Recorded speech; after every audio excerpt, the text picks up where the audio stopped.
Hadis selanjutnya 295. Dan ini hadis terakhir kita dalam bab masalah akhlak yang mulia.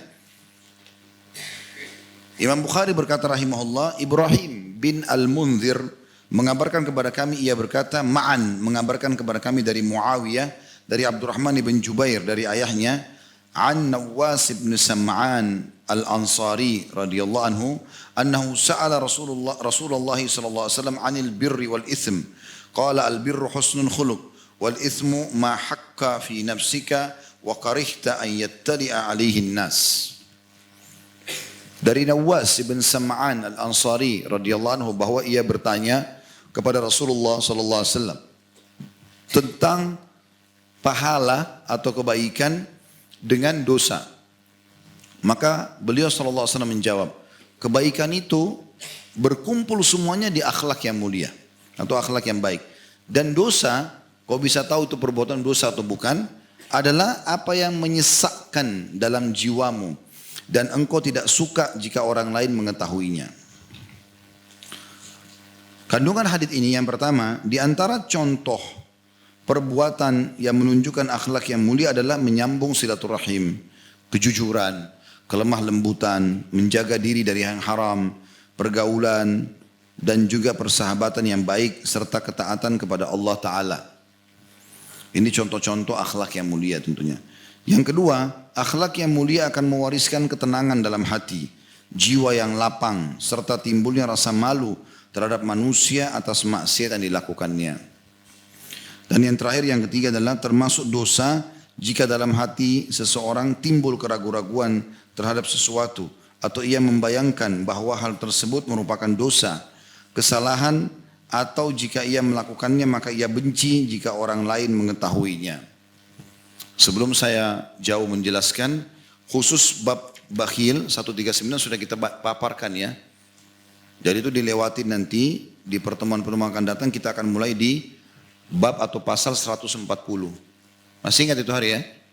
Kita sudah sempat hubungkan itu dengan yang sebelumnya. Karena ini bakhil sudah kita bahas sebenarnya. Semoga Allah selamatkan kita dari sifat itu. Baik, kita paparkan dan ambil hikmah-hikmah daripada hadis yang mulia ini. Potongan pertama adalah sahabat ini Nawas radhiyallahu anhu adalah orang yang sangat mulia dan dia bertanya pertanyaan yang sangat jeli. Ya Rasulullah, kesimpulan kebaikan itu ada di mana? Yang paling banyak kebaikan ada di mana? Dan dosa itu bagaimana saya memahaminya? Kalau saya perbuatan ini dosa atau tidak? Di saat belum jelas buat saya. Tentu kayak misalnya zina, riba, orang tahu itu dosa. Tapi mungkin ada beberapa hal yang saya tidak tahu kalau itu dosa. Boleh nggak sih gitu loh? Bagaimana saya memahami kalau ini perbuatan salah atau tidak? Tanpa saya mengetahui hukumnya gitu. Maka Nawas ini bertanya pertanyaan yang sangat jeli. Ini pelajaran pertama, bagaimana jelinya seorang sahabat bertanya. Dan bolehnya seseorang bertanya ya, hal-hal yang dia butuhkan. Itu ada adab-adab dalam bertanya ya. Dia bertanya ya, hal-hal yang dibutuhkan dan yang dia butuhkan dari sisi agamanya ya. Kalau kita bicara masalah lingkup agama, tentu dia boleh bertanya apa saja. Yang penting Islam pertanyaan itu positif saja, baik, tidak ada pelanggaran agama. Dia bertanya berhubungan dengan masalah agamanya kalau dia tidak faham. Karena ini semua akan ditanya oleh Allah SWT pada hari kiamat. Kemudian dia bertanya dengan tidak sengaja untuk atau bukan sengaja untuk menguji, mengetes ya. Memang dia mau bertanya karena kebutuhan dia. Dia tidak perlu, dia tidak tanya gitu. Kemudian juga bertanya bukan untuk menyudutkan orang yang akan ditanya. Gitu kan. Sengaja mau menjatuhkan dia. Saya mau tes dia faham gak sih? Gitu. Ini juga tidak boleh tentunya ya. Ini adab-adab dalam bertanya. Dan pertanyaan ini kalau memang kita ikhlas karenanya, memang karena Allah ingin mencari pahala, maka pertanyaan itu justru menjadi ajang pahala. Misal di majelis begini ada yang bertanya, tulis kertas memang dia belum faham. Dia nanya nih, dia ikhlas karena ingin faham buat dirinya sebenarnya. Lalu orang lain dengar, orang lain pun jadi faham dan mengamalkan, maka dia akan panen pahalanya. Tapi di saat memang dia ikhlas untuk itu.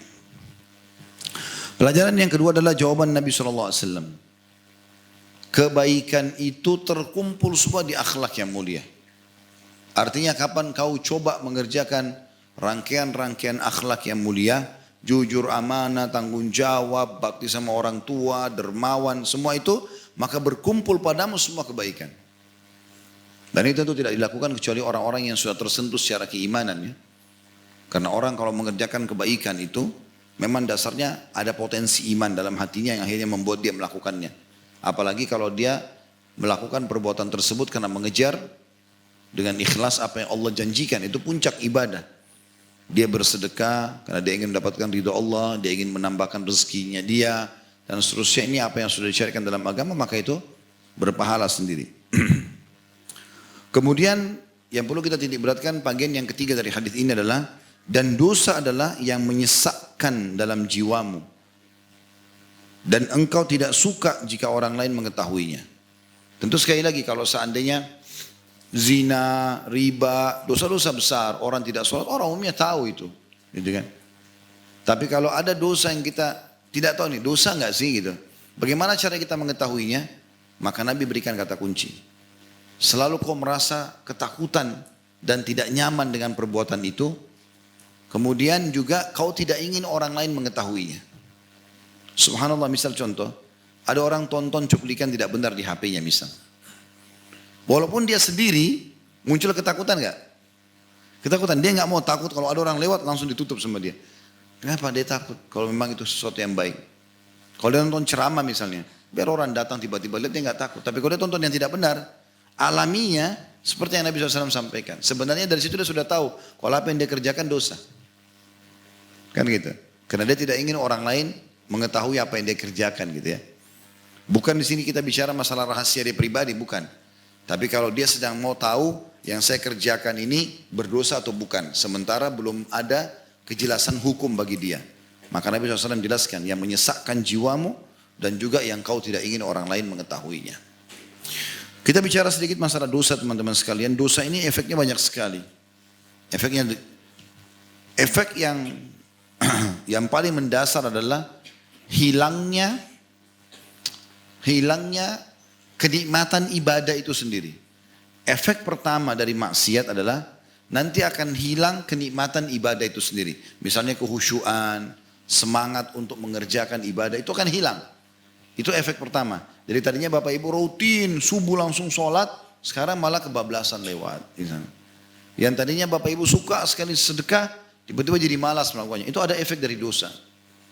Makanya Abdullah bin Umar berkata, radhiyallahu anhu, aku pernah melakukan dosa kecil, tapi sudah cukup Allah haramkan aku untuk sholat subuh berjamaah di masjid sebulan. Diangkat itu, efek dosa itu akan datang. Ada kajian bedah buku, 2 buku yang kami bedah, berhubungan dengan masalah khusus tazkiyatun nafs, pensucian jiwa yang berhubungan dengan masalah efek-efek maksiat. Yang satu itu hari Jumat, kebetulan besok insya Allah akan ada di Tebet. Kalau Bapak Ibu kebetulan ada dekat sana, kita bedah buku di dunia Ad-Da' wad-Dawa, bukunya Ibnu Qayyim rahimahullah, tentang masalah bagaimana mengobati penyakit-penyakit hati. Nah itu kita jelaskan panjang lebar, banyak poin beliau jelaskan. Saya cuma memaparkan saja efek-efek maksiat itu sendiri. Hilangnya ilmu, hilangnya keberkahan hidup, kegelisahan, rusaknya rumah tangga, banyak yang terjadi. Ya, nakalnya anak-anak dan segala macam hal.